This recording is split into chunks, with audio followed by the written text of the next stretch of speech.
Well, hello and welcome to the Rec.Poker podcast. This is the Forums edition, and I know you're expecting to listen to Steve Fredland introduce you, but I'm Jim Reid, and I'll be your host for these Forums episodes. It's not all darkness, though. Steve Fredland is here today, and he will be hosting our other podcast every week, the Chats edition. So just reassure everyone, Steve, and say hi for us. Hey, everybody. How we doing? Yeah, this is fantastic. I love being a guest. And, of course, we've got our usual panel here. Taylor Maas doesn't usually get to join us on the Chats edition of the podcast, but we're happy to have him here. Taylor, how are you today? I'm doing good. How are you doing, Jim? It's good to finally be able to make one of these. So now people are going to have to listen to my voice for a little bit. Taylor's going to be in here dropping knowledge on the regular. And Taylor, where do they, if they're playing in the home games and they see you next to them, what are they going to see on your name there? Yeah, don't worry about playing against Gopher Boy TJM. That's just some guy that always showing up here every so often to play against you. He may be the 2019 Rec.Poker Player of the Year, but or he may not. Past.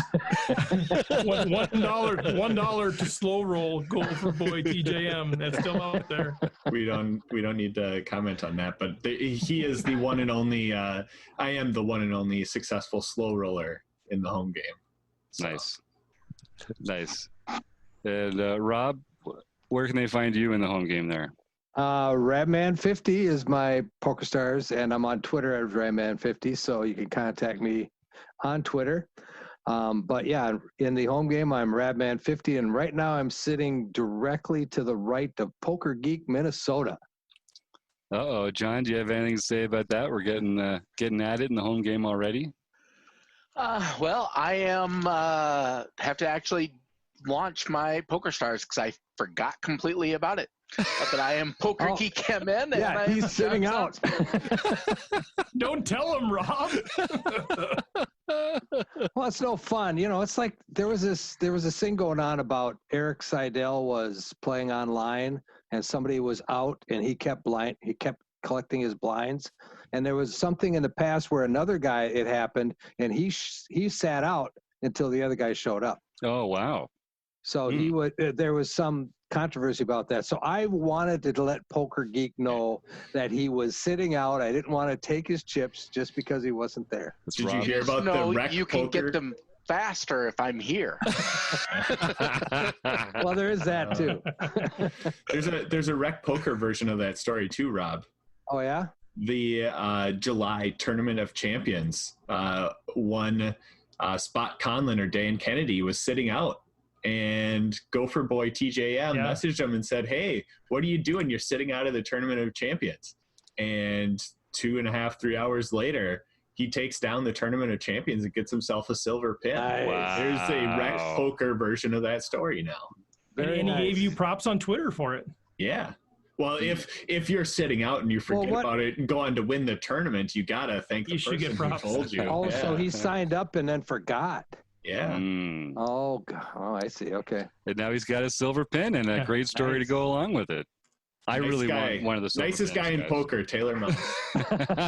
I've literally never heard that before. A new nicest guy in town. All right, Chris and Andrew, it's a race to unmute yourself and to let us know where Andrew under the wire. Yeah, so I'm a dealer 412 in the PokerStars home game. I don't get to play as often as I want to, but I don't have a good story like you guys on that Gopher, Radman. To be fair, I don't know. I might let Somsky blind out instead of telling him to play. I don't know. And I always say I'm 5x5 on PokerStars, but since I'm playing in the home game right now, I realize I'm 5x5, 5x5. So you can find me either way. And I'm at Chris's table in there now. Okay, well, obviously I have to open up the home game then. I was going to try and pull 100% of my attention into this new podcast, but you guys are having way too much fun in the PokerStars nightly home game, so I'm going to come over there and try and win myself a bronze pin too. All right.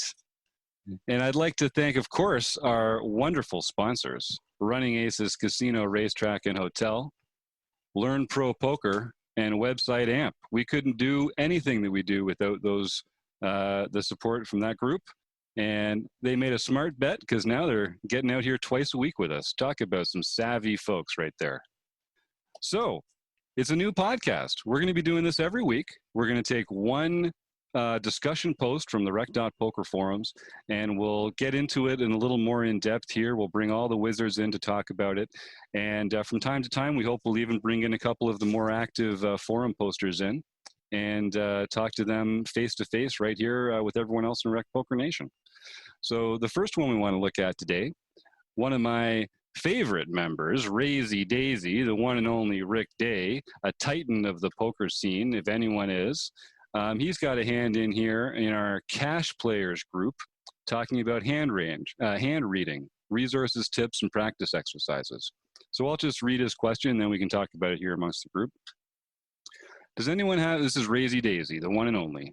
Does anyone have any recommendation for hand reading training? I've utilized the following resources: James Splitsuit Sweeney's hand reading combo blockers range discussion and use of Flopzilla, Jonathan Little's combos, he's a site member there too, Alex Torelli's hand reading funnel system, and he's got he's like a three-way lamp. He can get level 1 glow, but we need more tips or tricks for super bright mode.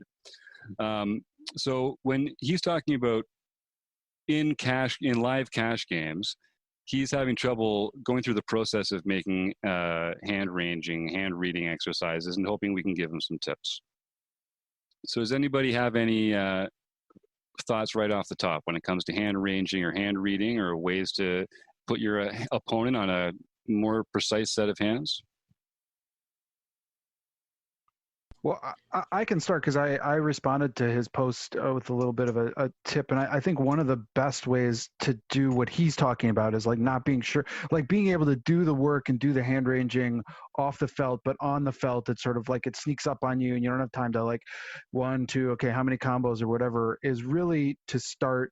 And I think a tool like Equilab or Flopzilla is the best tool to start to train yourself to get a sense of, you know, what certain flops and ranges look like and what certain hands sort of how their behaviors look like. So you can, like, for instance, if you just create some generic ranges in there and then start practicing Flopzilla, I'm more familiar with because I use it more often, but it has this random flop feature, which is just an amazing feature because you can, you know, rather than like sort of, I used to hand deal out, you know, cards to myself, okay, and then shuffle, hand deal out cards.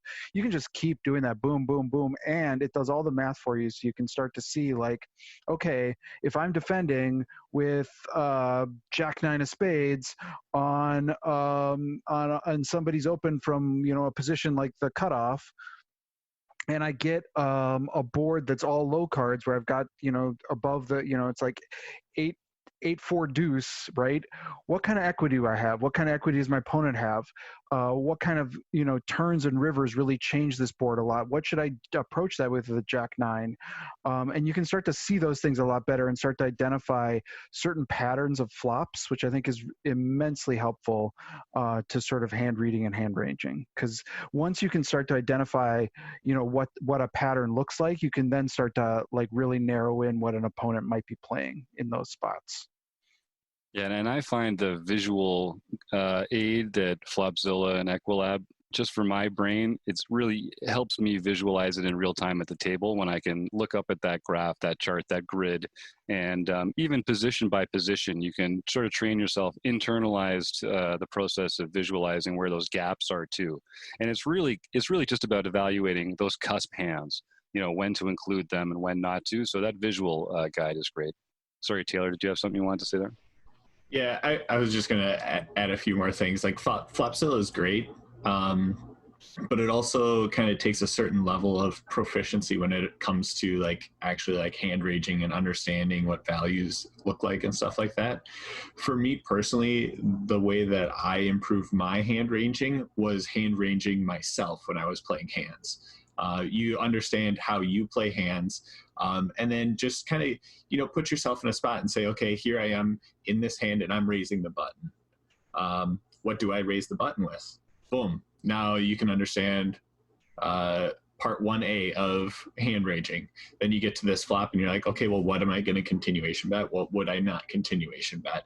Now you start hand ranging yourself, and it's someone that you can fully understand. Because the worst part about hand ranging is when you go through this process and then you get it wrong at the end, and you kind of kick yourself and you say, I can't hand range, I can't do this. They're always showing up with things that I don't expect them to have. Let's start with yourself. Yeah, you can understand yourself better than anyone else, and you can go through that process and understand, what are the good hands that I have here? What are the bad hands that I have here? How do I get to each of these decision points with those specific hands? Then you can start turning that and putting it into your opponents and saying, hey, now my opponent's on the button. Do I think they're going to behave similarly to me? How would I put myself in this spot, and how do I think they might do similar or different than me? And you can start using that to put yourself in the villain's shoes and use that to kind of build your hand ranging tree.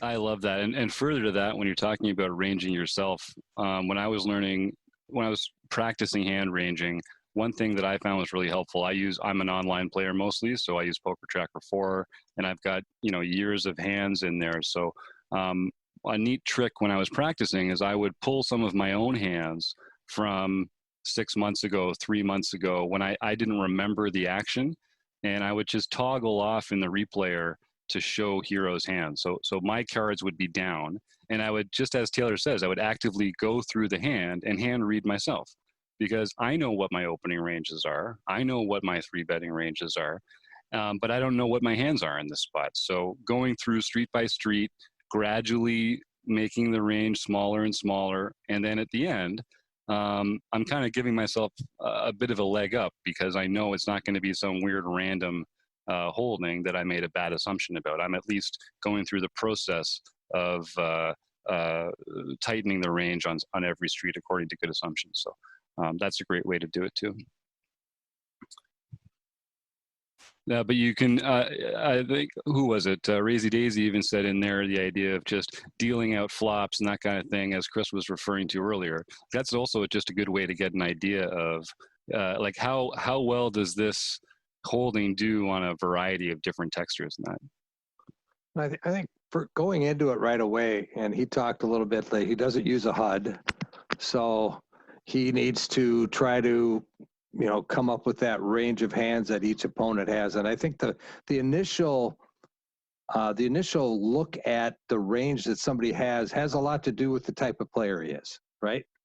So if you've got an ABC player, you know that he's going to be playing pretty straightforward.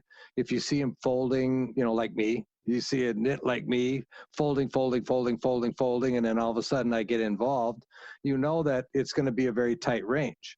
And then if you see somebody that's getting involved over and over again, and you can witness this over and over again and understand that he's not always showing up with aces, so he's not having a big run of cards, well, then that opens up his range a little bit. So I think you've got these tools that you can use to understand how the range shrinks after when the flop, the turn, and all those transition points that shrink that range down. But what is the starting range? And I think understanding your opponent first to understand what kind of range is this guy going to show up with. You can start with generic ranges, sure, but then you're going to either narrow them or widen them based on the type of player that he is. Yeah, that's great. You stole exactly what I was going to talk about, because when I had commented on this post too, and with one of our affiliates with Learn Pro Poker, they have two videos. One is like player types and range types, and then how you can merge them. So like that one is where my base came for trying to figure out, okay, what kind of player type is this guy going to have? Is he going to be more aggressive from earlier position or later positions? And then merging like what kind of ranges people from those positions usually play and trying to figure it out that way. So kind of bouncing off of Rob, that's exactly to have the player type and merge with different ranges that they're going to be able to play from wherever they are on the table. That's where I get my start. And then you just got to chisel it away. That's where I go with it. Yeah, and Flopzilla is just a tool that we're talking about using to make that process a little more internalized. And sorry, Chris, go ahead. Yeah, and any of those tools, they have lots of fancy bells and whistles, and if you're kind of like just getting started using them, I think what I think is just the efficient thing is that random flop generator. Like if you just learn to use that one button, you can you can start to begin this process, and you don't need to get into all the trees and the charts and all the other things that it can do for you. If you can just use that tool, you can start to really practice, like, okay, what would I do on this flop? How would I read an opponent who led out on this flop? What do they do if they continue on a turn like this? And you can start to ask yourself those questions and put yourself in more and more scenario. It makes it a faster kind of thing rather than sort of like hand dealing out the cards.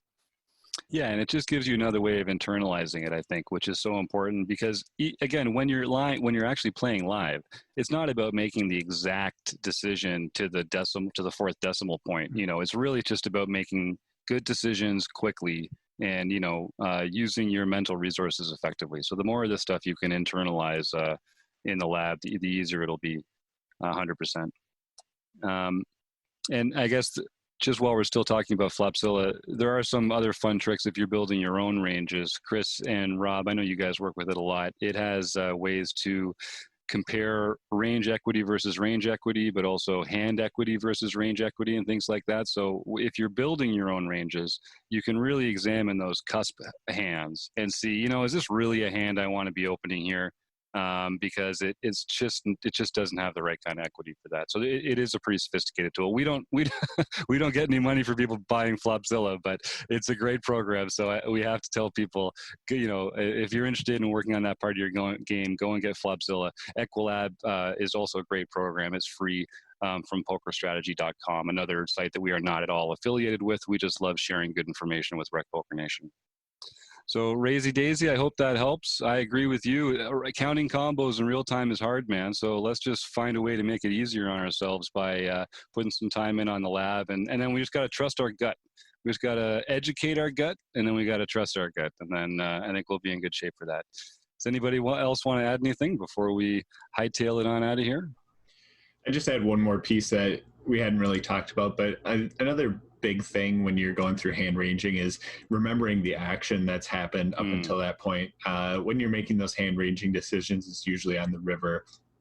And to really be able to remember, hey, they opened from this position, they continuation bet, then they check turn, and now they're betting river. Like, that story, however it plays out, is always a key component of the hand ranging, not just, hey, I'm on the river, what could our opponent have in this spot?